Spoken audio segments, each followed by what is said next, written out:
So we have a scorecard, and we are so committed to our hospitality vision that every week our managers have to do at least 5 evaluations in their restaurants to evaluate customer service and hospitality. But the key is we just don't track it, right? And we take the best practices from like the best in hospitality and customer service in our industry from Chick-fil-A, Ritz-Carlton, Disney, and we blended that to make our own perfect kind of customer service program. But the key is we train it, we engage it, and we reward it. So it becomes a very unique experience for the team members. And a lot of them love coming to work because, hey, I see my peer is happy. I see my manager is happy, and all of a sudden they're happy. That was Anik Seth. Have you ever experienced a quick service restaurant where people are happy to come to work? I'm Nancy Vandenbosch. Join me and my co-hosts Adam Presley and Grace Sham for our conversation with Waterloo grad Anik Seth. Learn how Anik created a supportive leadership culture that delivers great experiences for team members and customers at his Tim Hortons locations. Using a performance management system that puts people first, Anik's team has grown the business from one franchise to over 60 locations in just 8 years. First, let us thank CPA Ontario for funding the Centre for Performance Management Research and Education, and thank the students who joined us at the event for their great questions. Adam, let's get started. Can you tell us where you were born and raised? Born Ajax, Ontario, lived in Whitby for or Oshawa for about 12 years of my life, and then eventually, due to work and my family's kind of business, we ended up moving towards the Vaughan area. So for the better part of the last 20 years, I've actually been living in Vaughan. It's kind of my home. That's where I am, but this is where I make all the magic happen, so to speak. And so, when you were a kid, do you remember what you wanted to be or wanted to do? Uh, it's funny because someone asked me the same question like a week ago. I was talking to someone else who was actually my mentee. So I was talking to him, just touching base, and he asked me the same question. And I said, it's funny because I didn't think about it, but in hindsight, I always want to do something to help people. Would you be able to share with us how did you come about obtaining your first franchise location or first franchise restaurant for Tim Yeah, Hortons? so it was I actually had high school jobs working at Tim's. And I quickly realized as well, like I loved interacting with people. I loved the management aspect of it. I love operations. Like by the time I was in grade 12, I think I was an assistant manager on paper. But it was a great experience working that job. So back in like 2006, 2007, for the hell of it, I just applied for a franchise. I didn't think much of it. I said, okay, let's see what happens. And around What, 2011, what year would you have been in the program in 2006? Would that be 2000, that was actually my first year. you were in your first year and you're Yeah, applying for a I'm license? applying for a franchise, right? I was just Oh, doing it for wow. the hell of it. Didn't really hear anything for the next 4 years, 4 or 5 years. And then around 2011, the beginning of 2012, right as I was graduating from the University of Waterloo accounting program, I get a call from Tim Hortons corporate. And I'm just about to start my full-time job at Suncor Energy in a finance and accounting role. And I was excited about that. But then this opportunity came around, and then I was really contemplating it very hard. So I ended up jumping in and ended up signing kind of my first franchise location, 2012. So 60 plus locations. Uh, can you walk us through what a typical day in your life, your work life looks like? Usually up and about, trying to get into restaurants by 6 or 7 a.m. Usually have kind of touch in with our senior level managers at around 10 a.m., where we do a check in daily around kind of our KPIs, daily kind of operational metrics, and then internal metrics to see how we're trending. And that's we do that 7 days a week.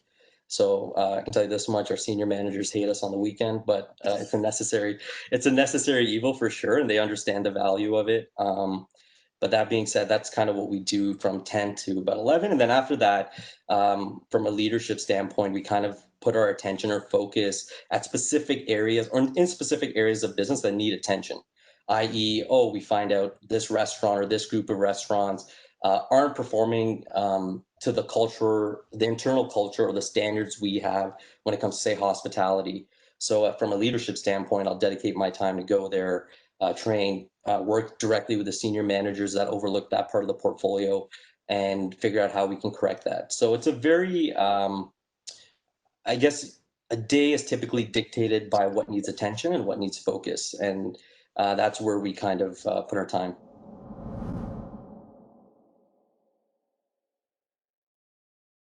In what ways are employees important to your restaurant's success? We have a motto, right? And this was the motto actually before I even got into the business of Tim's, that actually my father told me growing up. So it's always around valuing people, product, and performance.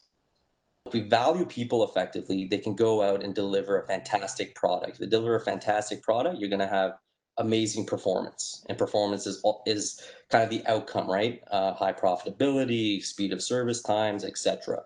And the difference between us and other Tim Hortons operators and why we were able to grow to 60 locations, yeah, it was hard work, sweat, tears. It was a team effort for sure. Myself and my partners and my family involved in the business, but um, it's around that focus of people and how much attention we give them, how much training we give them, and our culture is just people centric. What is it about your hiring process or your training process that you believe differentiates your approach to people, to employees, versus maybe other Tim Horton restaurants or even just other businesses more broadly? When it comes from a training standpoint, we kind of went above and beyond in how we execute our customer service and hospitality.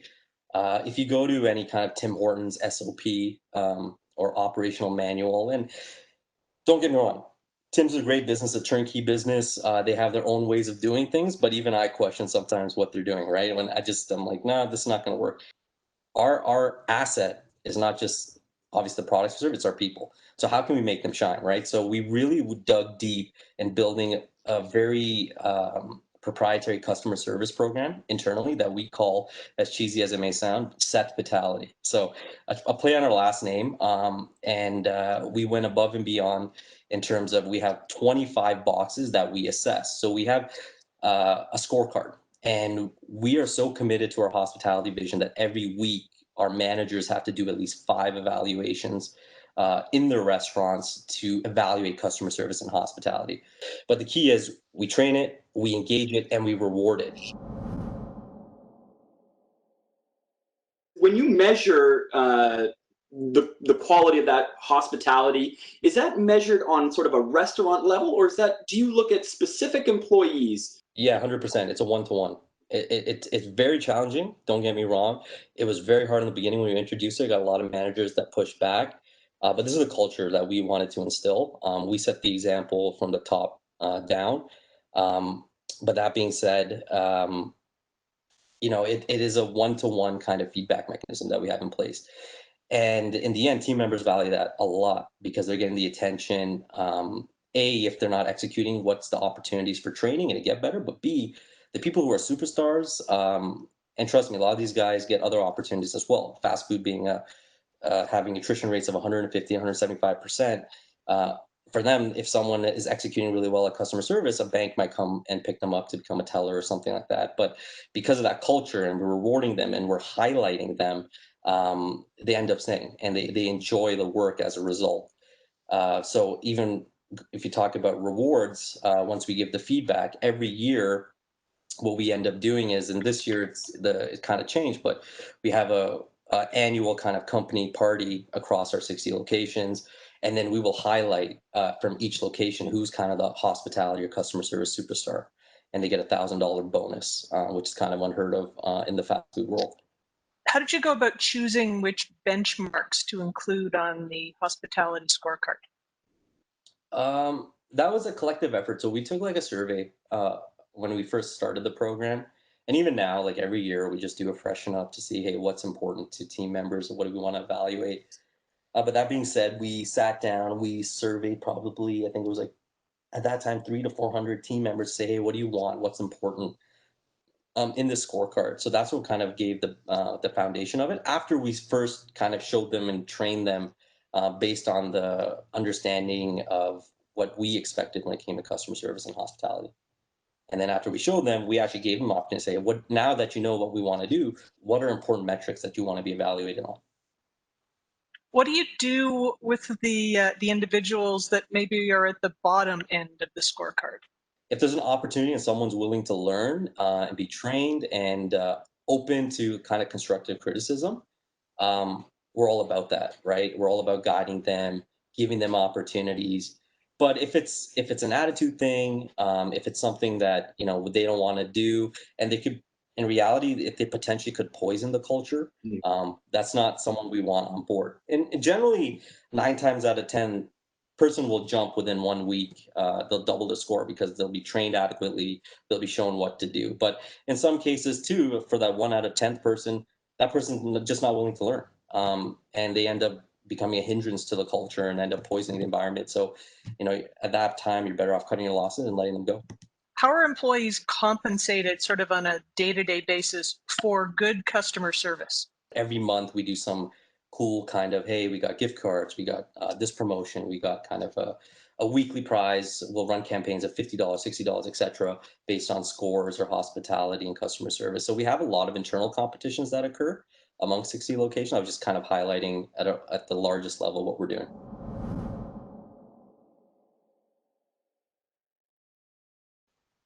Would you describe the day-to-day job of a Tim Hortons employee as team-oriented, or is it more I'm in my silo, I'm on the till, this is what I'm doing?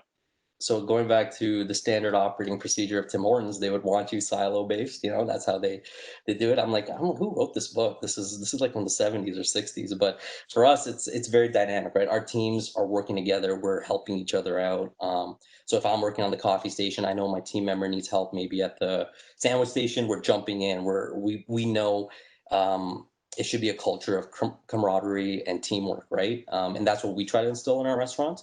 Could you share specific forms of mechanisms you use to develop that culture? For example, do you have a code of conduct?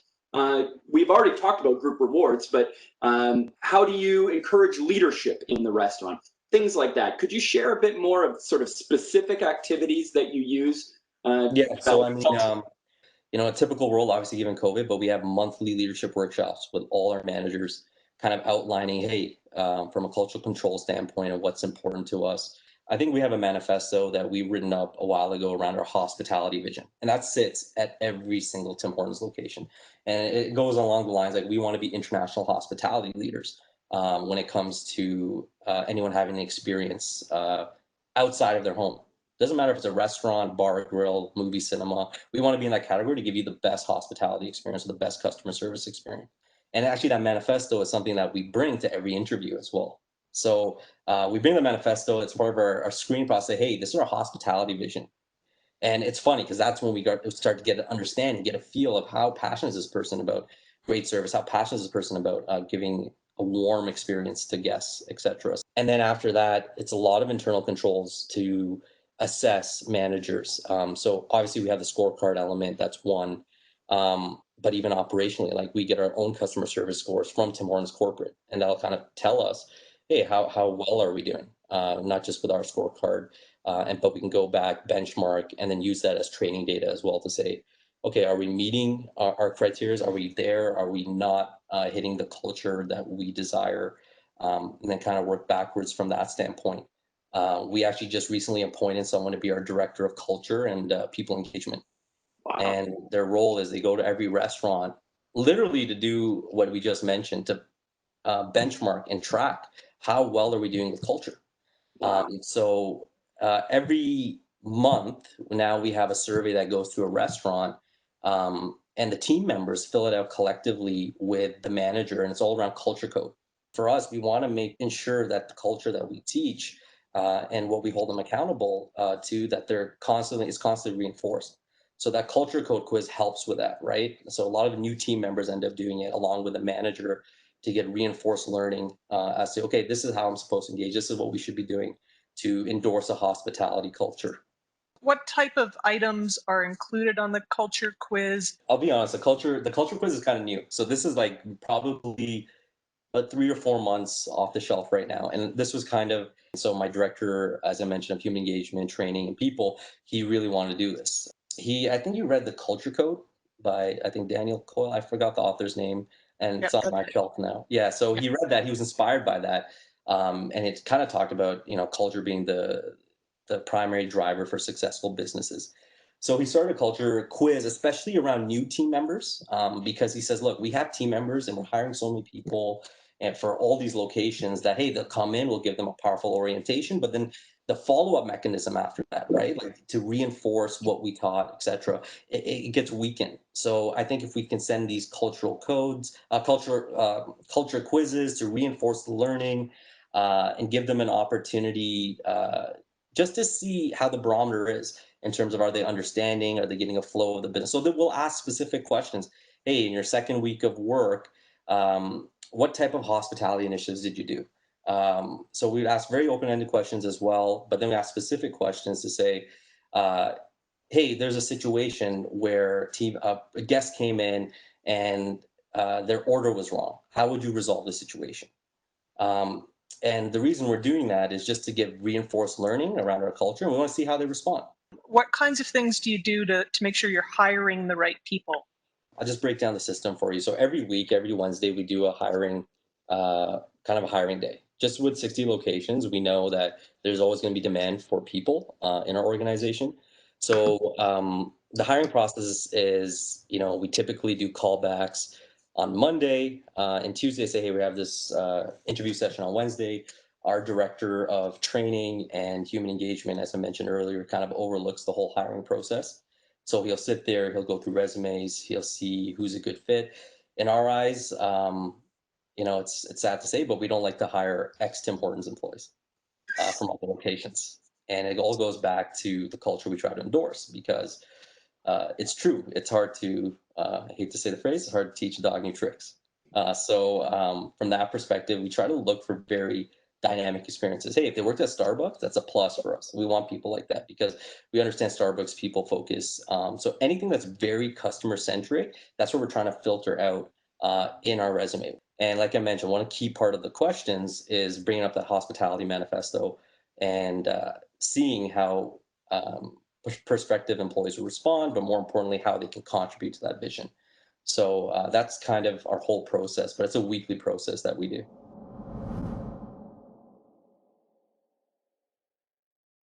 In our class, we talk about how firms strive for adequate control, that it's all about a cost benefit here, and that you would only be putting in all this effort, all this cost, if you saw there to be benefit on the other side. And you clearly do. The way we say it at like a concept level, we call it supportive leadership, right? So supportive leadership in hospitality is kind of an underlying mechanism of it. But essentially, we try to say the higher you are in an organization, the more people you have to serve. So it doesn't matter if on paper I'm an owner, a team member can pick up the phone, call me anytime, addressing any issue. That's the kind of culture and type of environment we try to create. But when it comes to accountability and it comes to results, I think because of our culture, our attrition rates, like internally in our organization, around 75, 80%, typical industry standards. As you know, Adam's 125, 150%, 175% in that range. So that helps. And then obviously some of our locations, especially, they outperform the typical portfolio of Tim Hortons by an average of maybe 3 to 5% in sales volume. In what ways does your job satisfy your childhood desire to help others? A lot of our directors, a lot of our general managers, a lot of our even managers at restaurant level, these were team members who came to us and started off just as minimum wage employees. And it's sad, in our community, in our business as well, especially for our employees. A lot of these employees come from marginalized backgrounds, and they feel like they have no potential, they have no opportunity. Right? This is for some of them. This is it. Um, so as leaders in our organization, we're excited because we want to show like, no, this is not it. You have an opportunity to grow. You have an opportunity to expand your bandwidth, learn about true business, and make people better. Right? And that's kind of how our vision started in the beginning. It's highly rewarding because for me, it's showing people an opportunity that didn't exist.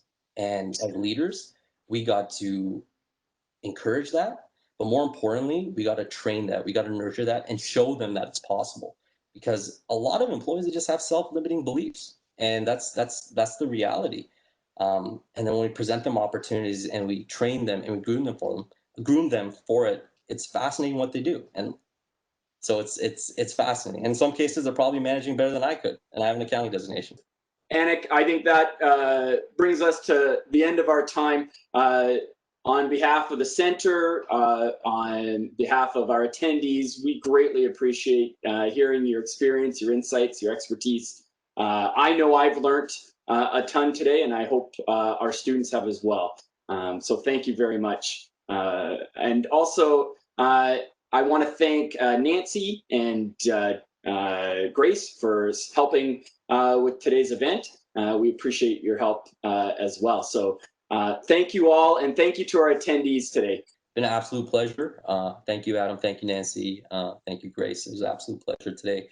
And especially 338 students. So I joke around, I think we've got 337 board students. I'm like, they came to see us today. That's amazing, right? Out of all things they could possibly do. So that's wow. That's There's great. actually a Thanks few for more. A few had actually dropped off. So Oh, okay, there's even more than this. Wow. Awesome. I will join Adam. Thanks. Really appreciate it, Anik. Thanks, Nancy. Thank you, everyone. Everyone have a wonderful day, and we'll see all the attendees at our next event. Take care. This has been an interview with Anik Seth. Through our conversation with Anik, we learned about the philosophy and techniques he and his partners have taken to manage performance across their many Tim Horton franchise locations. Anik's philosophy is valuing people, products, and performance. The order of these has profound meaning to Anik as he views people, both employees and customers, as his top priority. Given this philosophy, Anik has leveraged a variety of techniques to increase employee engagement. Some are more traditional, like incentive systems. Others are more innovative, like cultivating a culture containing features like security, leadership, and the opportunity for advancement, all of which are shown to increase engagement. Finally, Anik stressed how managing employee engagement starts by identifying and hiring the right people, and then designing an onboarding system that emphasizes firm culture. On behalf of my co-hosts Nancy Vanden Bosch and Grace Sham, and myself, Adam Presley, we thank Anik Seth for sharing his experience and his expertise. We also thank CPA Ontario for funding the Centre for Performance Management Research and Education, and we thank the students who joined us at the event for their great questions.